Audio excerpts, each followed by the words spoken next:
If you were ready to go all in on a new job this year, but all this news about hiring freezes and layoffs has you frozen, well, I have been there. In 2008, remember that? Remember that time?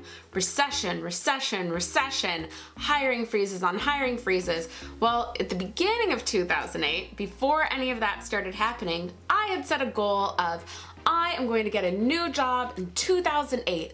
I was even so serious about it that I put a folder on my desktop that said, new job in 08.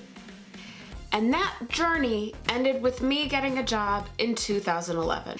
Yes, you did the math correctly. 3 years. It took 3 years. But before you turn this video off, like, seriously, lady, are you telling me it's gonna take me 3 years? No, there are a lot of mistakes I made. It doesn't have to be that way. So in this video, I wanna show you the mistakes I made so that you can learn from them and not make them for yourself. And the one thing that I did really well, and it's gonna surprise you.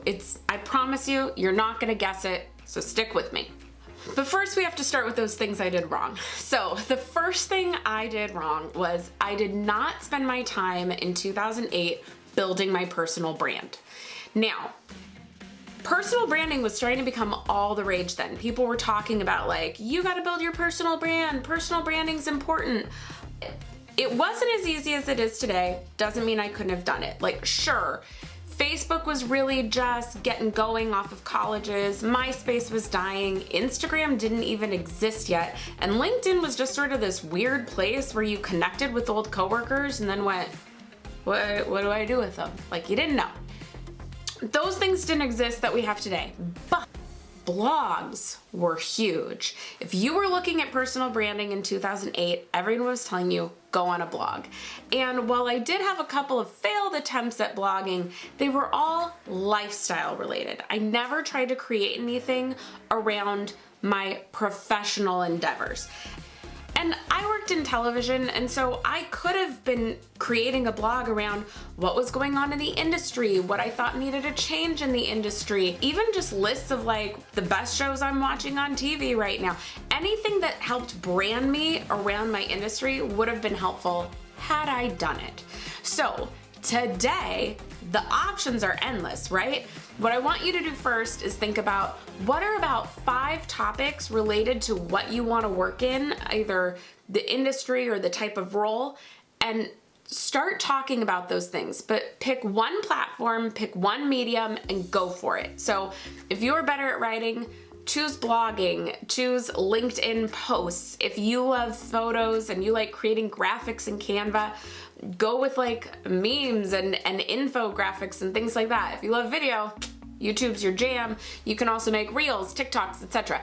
You know that part, but the big thing is start building a personal brand. Had I done that earlier, I would have gotten a job sooner. Whew, this next big mistake.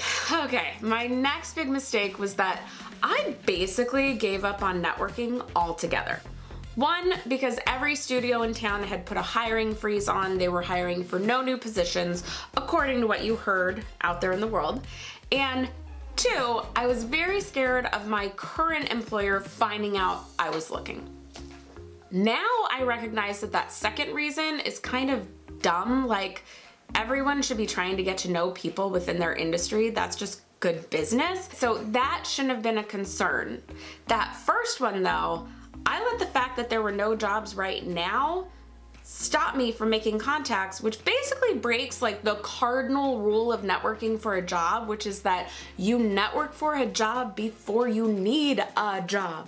So I should have been networking with people, getting to know everyone in departments that I was interested in, so that when positions open up, I was the first person they thought of. So for you, keep networking now, keep building relationships so that when something does open, you're the first person they think of. Now, the third mistake I made, so that you don't have to, is I didn't learn a relevant skill. When hiring is slow is a great time for you to level up your skills. So I wanted to work in television development. I could have been practicing script breakdowns and gotten really fast at those and really tight at those. You can also do this, right? Think about what is a skill that will make you a more desirable candidate when the time comes. And then take a class on it, yes, but a lot of us seem to stop there. Keep practicing the skill. Like, just because you took one class doesn't mean you're an expert at it. So give yourself your own assignment of, like, let's say you want to get better at Photoshop. I'm going to take a Photoshop class, and then I am going to Photoshop one photo every single day until I get hired. And then you're going to be able to see this amazing progression of how quickly you can level up. Not to mention, like, you're gonna have work to show people. So start thinking right now, what is one skill you can get better at so that you are a more desirable candidate? And before I share the thing that I did right, and it will shock you, I have a bonus tip for you. I have a bonus tip. So get ready, keep applying. So another mistake I think a lot of people make is that they stop applying.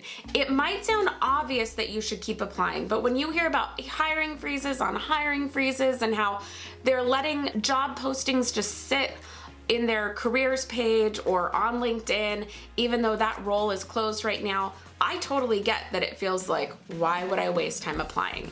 But here's the thing, every now and then, even if there is a company-wide mandate of we are freezing all jobs, we are not hiring anybody, some situation will happen where they become desperate and they will make an allowance for that one hire. So if a job comes up on LinkedIn, Indeed, the career board of your favorite company that you think you are such a great fit for, apply. And then follow up with those people you've been networking with so they put you at the top of the pile. Okay, so to understand the thing I did right back between 2008 and 2011 in that job search time is you need to know that I perceived that the job market got so bad that there were literally no options out there for me. Like there were no roles available. Not saying that's reality, but that was my perception. So it pushed me to this place where I went for the crazy. Never in a million years could I actually do that job. And for me, that job that I went after was becoming a television host, because I literally, in a class, they were like, why are you here? And I went, well, I work in television and everything behind the scenes is frozen and they're still hiring hosts and I've heard I'm good on prompter, so thought I'd give it a whirl. And the guy went, you're funny. We're still friends. So that is the thing I did right. Now, when I say I did that right, I'm not saying you should go try and be a TV host too. I'm saying maybe when all the chips are down is the time where you go, what else do I have to lose? If it's just as hard to get the safety job as to get that, I couldn't possibly really go for that thing I've really wanted to do. Well, if they're both as hard as each other, why not go for the one you really, really want? Now, obviously, you don't see me on your TV hosting Access Hollywood or on E! Or HGTV, and that's okay. I am extremely proud that I went for this job, and I think you should go for that crazy job too. Here's why. Number one, for me, it led to doors opening to people and experiences I would have never had any other way. When I went and started taking classes on hosting, I met all these people I never would have met anywhere else. And I got new friends out of it. And I, fun fact, also ended up with a freelance job in like 2013 through people I met in that class. But they led me to new experiences, new things I wouldn't have tried. Hosting class led me to improv class, led me to commercial acting classes, all things that were really fun and different that in my day-to-day life wouldn't have happened. Number two reason it was worth it was I used skills that I honed then now. Now, back then in 2008, in those classes, they told us, get on YouTube, get on YouTube. But television and film didn't really look kindly on YouTube at that point, and I was afraid it would destroy my career trying to get on it then. Not to mention, like, I had a flip camera and couldn't figure out to edit for the life of me. Things have gotten so much easier. But Luckily, during that time, I learned about personal branding. I learned how to feel comfortable on camera so I can talk to all of you. So I was honing skills. I just didn't realize in the moment the skills I was honing, what they would end up being for, which, by the way, when you look back, is a pretty cool thing to look through. The third reason why I think going after the crazy job is worth it, it gives you something to look forward to. So if you're currently in a job where you're like, I just dread coming every day, knowing that you have a class on Wednesday nights for that thing you really want to do, or that when you get home, you get to work on your, your YouTube channel or your blog or whatever, where you're going to be working on your skills or creating your brand towards that thing you really want to do, it just makes the workday a little bit easier because it is now like a thing you do. It is not your whole identity. So I really think it's helpful, even just for the, oh, on Tuesday night, I get to do this at the end of the day, it's gonna help. And number 4, and this is probably the most important reason, you never know until you try. Feeling like the regular old jobs weren't working out made me go for that never in a million years job, and I got to find out if I could do it or not. And isn't that worth it?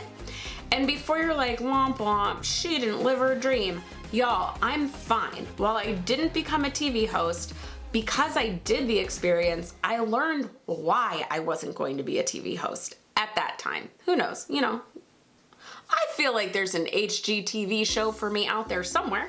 But because I went through that process, I now know where my talents lie and what's in my control towards getting that job and what was just completely out of my control. Like, for example, I will never be an athletic build, 5'8", I have blonde, but that's it. Like, all the ads at the time, that's all they wanted. Things have changed, thank God. But like, I can't make myself that tall. So there were certain things that were just out of my control, but I also learned what I'm really good at on top of it. So it just was worth it to kind of get this interesting skills assessment of what I could and couldn't do and whether I should keep pursuing it or not. But really, that effort towards that goal got me through a really hard time in our economy, in our careers, etc. So I think it was worth it. And truly, I believe it's worth it for you to discover that for yourself too. So please tell me in the comments, what is that crazy, never in a million years could I actually go for it job for you? Let me know. Let us know. Let us know if you go for it. Let us cheer you on. And if this video was helpful, please subscribe, share with your friends who are also like freaked out over the hiring freezes, give it a thumbs up, hit the notification bell, do all the things, and go watch my video on why I believe you should quiet quit next, right here.